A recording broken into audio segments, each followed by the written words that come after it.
Varicose veins కి సరైన చికిత్స కోసం సంప్రదించండి ఎవిస్ హాస్పిటల్.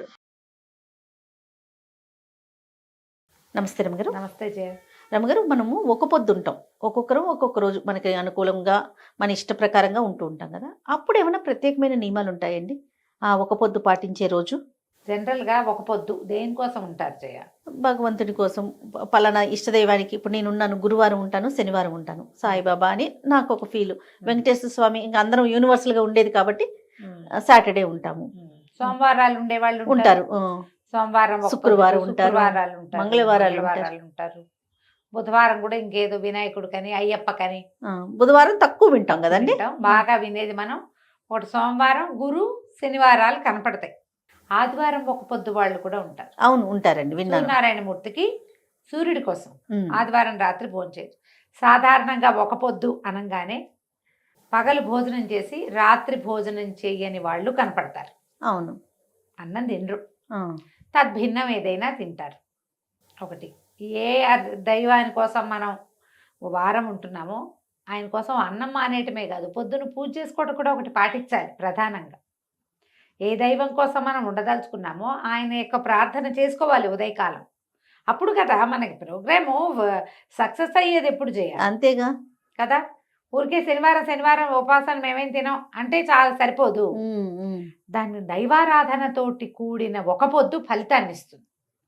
ఒట్టి ఒక పొద్దు రాత్రిపూట టిఫిన్ తింటాం అనేది ఉంది చూడు, ఉపయోగం లేదు. ఎందుకు ఆ పని? నువ్వు అన్నం అనేటానికి ఏదో ఒక దేవుడి పేరు చెప్తావా? తప్పు కాదు, అది పొరపాటు. ఉదయం అర్చన పెట్టుకోవాలి తప్పకుండా. అప్పుడు మనం వీరి కోసం వదిలేసిన ఒక పొద్దు, ఆ ఒక పొద్దుది సాటిస్ఫై అవుతుంది, సరిగ్గా అవుతుంది, అది అవ్వాల్సిన విధిగా. అలా ఉంటే బాగుంటుంది. ఈ సోమవారాలు ఉండేవాళ్ళు పగలు తినకుండా రాత్రి తినేవాళ్ళు కనిపిస్తారు అప్పుడప్పుడు. ఇందులో మళ్ళీ కొన్ని పర్వదినాల్లో ఖచ్చితంగా ఒక పొద్దులు వస్తాయి కదా. అవును, ఆ 2 పొద్దులు ఉండే ఏకాదశి వేరే కదా. ఈ ఒక పొద్దులు ఏమొస్తాయి? మన వరలక్ష్మి వ్రతం, మంగళగౌరి వ్రతం అవి చేసుకున్నాం అనుకో, రాత్రి భోంచేయరు. వ్రతాల్లో సత్యనారాయణ వ్రతం కోసం కూడా మనం ఒక పొద్దు ఉంటాం. సాయంత్రం వ్రతం అనుకో, పగలల్లో ఉపవాసం ఉండి సాయంకాలం వ్రతాలు చేసుకుంటారు. ఇది కనిపిస్తుంది. ఇప్పుడు ఇలా చేసేటప్పుడు ఆ తిథికి సరిపడా విధి ఏం చెప్పబడిందో, మన ఇళ్లలో ఏమున్నాయో అవి పాటించుకుంటే సరిపోతుంది. సాధారణంగా ఒక దైవం కోసం మనం ఆహార విసర్జన చేసాము అంటే దాంట్లో ఇంకా 2-3 ప్లస్సులు. ఏకభుక్తము, భూసేనము, బ్రహ్మచర్యము, ఈ 3 లైన్. నువ్వు శనివారం ఉపవాసం ఉండి దేవుడికి పొద్దున్న దండం పెట్టుకుని రాత్రి అన్నం తినకుండా ఉండి భార్యాభర్తలు పనికిరాదు. ఓకే. సాధారణంగా మంచాల మీద పడుకోకూడదు, కానీ ఉండలేరు. చలికాలం, ఎండాకాలం, ఏదో కాలం, నడు నొప్పి, వీపు నొప్పి, పక్క మారితే నిద్ర పట్టదు, ఇలా ఉంటారు కదా.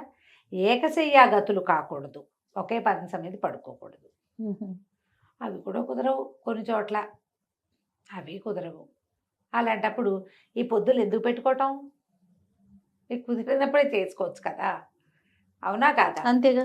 ఈ కొత్తగా పెళ్ళిళ్ళు అయిన వాళ్ళతో ఒక పొద్దులు ఉంచి వాళ్ళని అదేదో చేయించి ఇదేదో పర్వాలేదని ఇలా అయిపోతూ ఉంటాయి. మీరు చేయగలిగే సమయాలు వచ్చినప్పుడే పెట్టుకోండి. ఒక వయసు వచ్చాక ఇవి చేస్తే మంచిది. ఇప్పుడు కొత్తగా పెళ్ళైంది, ఏదో మన వరలక్ష్మి వ్రతాలు అవి చేయిస్తారా? సాధారణంగా సువాసిని వ్రతాలప్పుడు రాత్రి భోజన స్వీకారం చేయకపోయినా కూడా వీళ్ళకి బ్రహ్మచర్య నియమం ఉండదని కొంతమంది పెద్దవాళ్ళు చెప్తారు. ఆ ఇళ్లలో అలాంటి బోధ ఉంటుంది. దీనికి నియమం లేదు, ఎందుకంటే చేసేదే భర్తల కోసం చేసే పూజలు కాబట్టి ఈ దాంపత్యం పనికిరాదు అన్న మాట అక్కడ లేదంటారు. దానికి మీ ఇళ్లలో పెద్దవాళ్ళ దగ్గర ఈ సమాధానం తీసుకోవాలి. ఎవరింట్లో చెప్తారో వాళ్ళ ఇళ్లలో పెద్దవాళ్ళు ఏం చెప్తే ఇంకా అది. ఏ అత్తగారి దగ్గర లేకపోతే తల్లి దగ్గర పడుకోవాలి ఆడపిల్లలు, భర్తల దగ్గరతో పాటు పడుకోకుండా అని ఇది చెప్తారు. మీరు ఎప్పుడైనా, ఇది శాశ్వతమైన నియమం. ఒక పొద్దున అన్నం తిన్నాము రాత్రి పులిహార చేస్తే పులిహార ఉపవాసానికి పనికొస్తుంది అంటారు కొంతమంది. ఇంకేమీ చేయలేదు, అదొక్కటే ఉంది, అదే కుదిరింది, అప్పుడు దీనికి ఒక అమెండ్మెంట్ చెప్తాను. ఇది నేను కూడా ఒక పెద్దవారి దగ్గరే తెలుసుకున్నా. నివేదన చేసిన పులిహార అయితే పనికొస్తుంది. మీరు సరదాగా టిఫిన్ లాగా చేసుకున్నది పొద్దున మిగిలితే సాయంత్రం తింటాము, అది పనికిరాదు ఒక పొద్దుకి.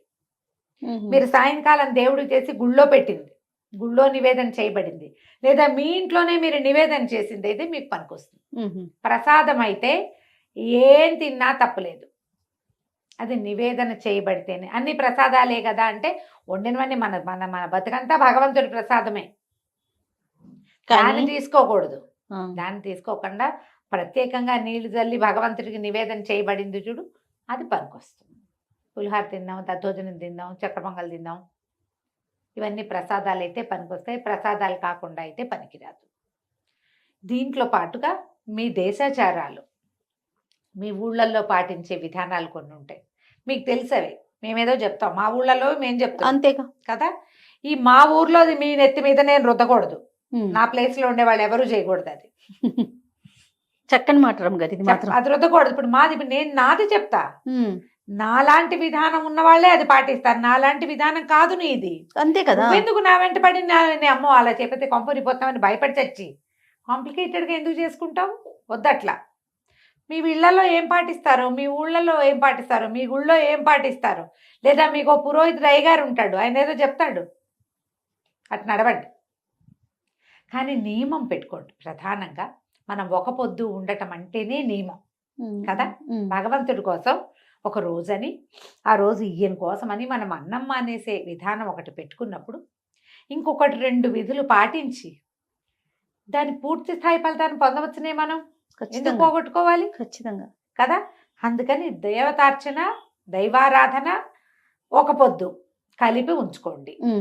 ఇది ఖచ్చితంగా మనం చేయగలిగింది, మనం చేయగలం కదా. అవునవును. అంతకంటే ఏం చేయొద్దు. శనివారం ఉపవాసం అంటే పొద్దున విష్ణు సహస్రనామం చదువుకో, లేకపోతే వెంకటేశ్వర అష్టోత్తరనామాలు చదువు, వెంకటేశ్వర కరావలంబం చదువు, వెంకటేశ్వర వజ్రకవచనం చదువు, సుప్రభాతము, ప్రపత్తి, మంగళాశాసనం చదువుకో, స్తోత్రం చదువు, ఎన్నున్నాయి వెంకటేశ్వరుడివి. గోవిందనామాలు చదువుకోమా, అవన్నీ రావు నీకు. శ్రీనివాస గోవింద, శ్రీ వెంకటేశ గోవింద అనగలవు కదా నువ్వు, అది చెప్పుకో. అది చెప్పి సాయంత్రం ఉపవాసం ఉండండి. మీకు ఒక్క 6-7 వారాలు గడిచేసరికి శనివారంలో ఉన్న డిఫరెన్స్ ఏంటో మీకు తెలిసిపోతుంది నిజంగా. దాంతోపాటు ఈ స్వామి కోసం ప్రత్యేకంగా దీపారాధన, పిండి దీపారాధన చేస్తాం. అలా ఈ విధానాలు ఇవన్నీ ప్లస్ చేసుకుంటే మీరు ఆధ్యాత్మిక ప్రగతి వస్తుందమ్మా. ఒట్టిగా అన్నం మానేసి ఎవడో ఆయన్ని ఉద్ధరిస్తున్నాం అనుకోకూడదు, అది కరెక్ట్ కాదు. ఇంత మంచి విషయాన్ని ఇంత లేట్ గా మీతో వింటున్నాను అనుకుంటున్నాను రామ్ గారు. నేను నిజంగా, అవునా, నిజంగా అసలు చాలా మంది దగ్గర విన్నాను నేను. ఎట్లా అంటే ఒంటి పొద్దున్నాం అంతే, మిగతా కార్యక్రమాలు ఎక్కడా కనిపించవు, మిగతా కార్యక్రమాలు ఎక్కడా కనిపించవండి. ఇప్పుడు మీరు చెప్పిన నువ్వు అన్నం మానేస్తే దేవుడికి ఏమిటి, నీకు కదా అది, మన శరీరం కోసం, మనది. ఆయన ఉద్ధరిస్తున్నాం అనుకోకూడదు, మనని మనం ఉద్ధరించుకోవడానికి, మనం బాగుపడడానికి, మనం ఇంకొక అడుగు దేవుడి వైపుకు వేయడానికి. అన్నం మానేస్తే అయిపోతుంది ఏమిటి? అలా కాదు, అలా అవదు. అది ఇట్లా పెట్టుకోవాలి ఖచ్చితంగా. అప్పుడు మీరు ఏమిటి ఏం మార్పు వచ్చింది మనలో? ఇప్పుడు గుళ్ళోకి వెళ్ళావు జయ, ఏదో అలా వెళ్ళి ఇలా వచ్చేసి వాళ్ళు మనకు వేలల్లో కనపడతారు. అవును, గుళ్ళోకి వెళ్ళటం వల్ల ఒక ఆనందం లభించిన వాళ్ళని చూస్తున్నావా నువ్వు ఎప్పుడైనా? కనిపించట్లేదు రమ్మగారు, చాలా తక్కువగా చూస్తాం. ఎందుకంటే క్రియగా చేస్తున్నాం మనం. క్రియగా చేయకూడదమ్మా, అది క్రియగా భావించదు. గుళ్ళోకి వెళ్ళడం ఒక వెళ్ళాలి సిద్ధాంతంగా వెళ్ళటం కాదు. మీరు లోపలికి వెళ్తూ ఉంటే, ఒక దేవాలయంలోకి వెళ్తే, ఒక గోపురం లోపలికి వెళ్తుంటే మీ లోపల ఉన్న మలినాలన్నీ వదిలిపెట్టేస్తున్నట్టుగా తెలుసుకోండి, పోతున్నాయి అవి. మీరు ఒక పాజిటివ్ వారాల్లోకి వెళ్తున్నారు. లోపలికి వెళ్తాం, దండం పెడతాం, అక్కడికి వెళ్ళాక వాళ్ళవి వీళ్ళవి నగలు, నాణ్యాలు, అలంకారాలు చూస్తూ ఉంటాం. చూసావు, ఎక్కించుకోకు, దాన్ని వెంట తెచ్చుకోకు. నువ్వు వెంట తెచ్చుకోవాల్సింది ఏంటి? ఈ లోపల తిరిగేసరికల్లా నువ్వు ఆ భగవంతుడి చుట్టూతా ఉన్న కాంతి వలయాల్లోకి ప్రయాణం చేస్తున్నావు. అది నీలోకి వచ్చేసినట్టుగా తెలుసుకోవాలి. నువ్వు అది ఎప్పుడు తెలుసుకుంటావు? అది క్రియగా భావిస్తే తెలుసుకోవు. నేను చేయవలసిన విధి ఇది, నేను బాగుపడడానికి ఉపయోగపడే విధి. నన్ను భగవంతుడి దగ్గరికి తీసుకుంటున్నాడు తనలోకి. ఆయన నాలోకి ప్రవేశిస్తున్నాడు. ఈ భావాలు రావాలి. భావం ఎప్పుడు వస్తుంది జయ? నువ్వు తదేక ధ్యానం ఉంటే భావం వస్తుంది. లేకపోతే ఏటా వస్తుంది? నువ్వు ఊరికి ఎగిరిగాడా వెళ్ళిపోయి టకటక టకటక వెళ్ళిపోయి ఇవి తీసేసుకుని అదేమిటి బఫే భోజనం లాగా అలా చేస్తే ఎట్లా? మీ ఒక పొద్దులు కూడా బఫే భోజనం లాగా చేయకండి. అప్పుడప్పుడు అట్లా అయిపోతూ ఉంటాయి. మన ఇంటికి ఎవరో చుట్టాలు వస్తారు, మనమే ఏదో ఊరు వెళ్తాం, బోల్డ్ పనులు ఉంటాయి, వ్యవహారాలు ఉన్నాయి, ఆ రోజు ఏదో ఫంక్షన్ కూడా ఉంది, ఇవి జరిగిపోతాయి. అప్పుడప్పుడు అయినా అందులోకి ప్రవేశించే విధానం చూడండి. కరెక్ట్గా మీకు ఆ రోజు మీరు సాయంత్రం పడుకున్నాక మీకు తెలుస్తుంది. ఇవన్నీ ఎలా తెలుస్తాయి జయ? దేవుడు మన అనుగ్రహించాడు, మన కరుణించాడు, అవన్నీ ఏంటి కనపడతాయి మనకి. మనం సినిమాలలాగా మానసిక కదా. మానసిక ప్రశాంతత చెప్పేస్తుంది రమ్మగారు. ఆ? మన మన శరీరం మనకి చెప్పేస్తుంది. చెప్పేస్తుంది. నువ్వు ఎప్పుడు చెప్తుందమ్మా అది? మనం నువ్వు వింటే వింటే కదా. వినాలి. వినాలంటే దాని మీద దృష్టి ఉండాలి. మనం పూజ అవి అనగానే జయ జనరల్గా మన ప్రజలు, నువ్వు నేను తేడా లేదమ్మా దానికి, అందరమును అలంకారము బ్రైట్గా చేయటము, బోల్డ్ పువ్వులు, బోల్డ్ ప్రసాదము, జనాల్ని పిలవటం, బొట్లు, కాటకలు, తాంబూలాలు, అందులో కొబ్బరికాయ పెట్టేవా, అరటిపళ్ళు పెట్టేవా, ఇక్కడే ఉంటుంది. అక్కడే ఆగిపోతాం. చెయ్యండి అవన్నీ, ఆగిపోకండి. దాన్ని దాటి భగవంతుడి వైపుకి నడిచే ప్రయాణం మీద దృష్టి పెట్టండి. ఒక క్రియ చేస్తున్నాము, ఏదో మంత్రం చదువుతారంటే ఆ మంత్రం సీప్ అయిపోవాలి లోపలికి. ఎస్, మనకు అర్థం కాకపోయినా సరే దాంట్లో ఒక పాజిటివ్ సౌండ్ ఉంది, అది లోపలికి వెళ్ళాలి, నరాల్లో పట్టుకోవాలి. అది మనం గుళ్ళోకి వెళ్ళినా అంతే, ఒక పొద్దు చేసినా అంతే, ఏం చేసినా వారానికి ఒక్కరోజు నువ్వు ఒక పొద్దు ఉండేది ఎన్నిసార్లు ఉంటావు? వారం అంతా ఒక పొద్దులుండి బ్రహ్మచర్యాలు చెయ్యొద్దు, అందరి వల్ల కాదు, అవకాశం ఉంది. పోనీ నువ్వు భోజనం మానేయడానికి ఒక పొద్దుని పెడతావు, దేవుడి దగ్గర కూడా పో. అదే విధంగా డైటింగ్ కూడా కలిసి వస్తుందని అన్నారు మొన్న ఎవరో, నాకు నవ్వొచ్చింది.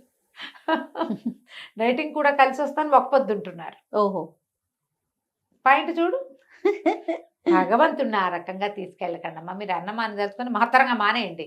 దేవుడి కోసం అని చెప్పకండి. దేవుడి కోసమే ఉండండి మీరు. దానికోసం పొద్దున్నే కౌశల్య, సుప్రజ, రామ అని నాయన ఈరోజు శనివారం ఏదో ఇంతే చేయగలుగుతాను అని ఓ దండం పెట్టి, రాత్రి వాళ్ళ శనివారం నేను అన్నం తిన్ను, అర్ధరాత్రి 12 అయ్యాక తినచ్చు లాంటి దిక్కుమాల లాజిక్లు చెప్పకండి. దౌర్భాగ్యపుర ఎప్పుడెప్పుడు రాత్రి అవుతుందా, ఎప్పుడెప్పుడు మింగేద్దామా అని చూడకండి. ఇకేంది శనివారం, మీరు మీ శనివారమును దిక్కుమాల శనివారాలు ఎందుకు వచ్చింది? అది ఎందుకు వచ్చిన ఉపవాసం అమ్మా అది? నిజమే కదా. జనాలను ఆ రకంగా చెడగొట్టకండి ఆయన, దయచేసి మీకు దండం పెడతాం. మీరు ఆధ్యాత్మిక ప్రగతి సాధించకపోతే పీడాపోయి మమ్మల్ని అయినా సాధించినవి కొంతమందిని, కనీసం మేమైనా వెళ్తాం కదా. 100% అండి. ఇలా అర్ధరాత్రి అయితే తినొచ్చు ఇలాంటివి చెప్పొద్దు. వాటి వెనకాల వెళ్ళొద్దు. మీరు దేవుడి కోసం ఉండదలుచుకున్నారు, దేవుడి వెనకాల వెళ్ళండి. మా వెనకాల కూడా రావద్దు, అంతే. రాకండి, మాకేం అభ్యంతరం లేదు. దేవుడి వెనకాల వెళ్ళండి, ఆయన కోసంగా ఉన్నాము. అవును కదా. అవునా? ఈ టైం దాటితే ఇవేవో తినేయచ్చు లాంటి భావజాలాల్లోకి దయచేసి వెళ్ళకండి అమ్మా. మీరు ఒక పొద్దుని ప్రశాంతంగా చేసుకోండి, ఎక్కువ పెట్టేసుకోవద్దు. ఓకే, వారానికి 1 or 2 times పెట్టుకోండి. ఆ దేవుడికి ఫలానా అని పొద్దున్నే పూజ ఏదో చేసుకోండి. పొద్దున కుదరలా, ఆఫీసు హడావిడి ఉంది, సాయంకాలం వచ్చాక ఒక దీపం పెట్టుకుని, ఒక దండం పెట్టుకుని, ఒక ప్రార్థన చెప్పుకుని, ఒక అపరాధం చెప్పుకుని, ఏదో ఒక బెల్లం ముక్కో, చిన్న పటిక బెల్లం ముక్కో చూపించి రాత్రి భోజన విసర్జన చేసేయండి. ఎంత బాగుంటుందో జీవితం, చాలా ప్రశాంతంగా వెళ్తుంది. సరిగ్గా ప్లాన్ చేసుకోండి ఒక పొద్దుల్ని. మీరు ఏ రోజు ఉంటారు అమ్మగారు ఒక పొద్దు? ఖచ్చితంగా ప్రతి శనివారం ఉంటాను జయ. ఇవి కాకుండా ఏకాదశులు, సుప్రభాతము అవన్నీ వెంకటేశ్వర స్వామికి అప్పగించగలిగిన అన్ని స్తోత్రాలు అప్పచెప్తాను. సాయంకాలం ఏం తిన్ను. నేను మార్నింగ్ బ్రేక్ఫాస్ట్ కూడా చేయను. బ్రేక్ఫాస్ట్ లేదు. ఒకసారి ఇది సాయంత్రం కుదిరితే ఏదైనా, ఇంకోళ్ళు ఎవరైనా కూడా ఉంటే ఏదైనా తింటాను, చిన్న టిఫిన్. లేకపోతే సాధారణంగా టిఫిన్ కూడా తినేది 1-2 పళ్ళు అంతే. ఏకాదశిలో ఎలాగో ఉంటాయి నాకు. శనివారం వెంకటేశ్వర స్వామి కోసమే అంతే. దానికి పొద్దున ఖచ్చితంగా తలంటి పోసుకోవటము, తైలంతో దీపము, చదువుకోవటం, ఏదైనా నివేదన చేసుకోవటం, ఇవన్నీ కామన్ గా, ఇవన్నీ చాలా సహజంగా, ఇదేదో విశేషంగా చేయటం కాదు, సహజంగా జరిగిపోతుంది. అలా వెళ్ళిపోతాయి. రోజువారీ కూడా నేను కమలా కూర్చు కుంకుమతో అనకుండా కుదరదు నాకు. రోజువారీ అది ఉంటుంది. వజ్రకవచం అవి కూడా రోజు చెప్పుకుంటాను. ఇప్పుడు ఈ రోజున శనివారం మాత్రం సుప్రభాతము, స్తోత్రము ప్రపత్తి మంగళాశాసనం మొత్తం ఫుల్ లైన్ చకచక అలవాటైపోయింది. అది రైట్ రామ్ గారు, నమస్తే. నమస్తే జయ.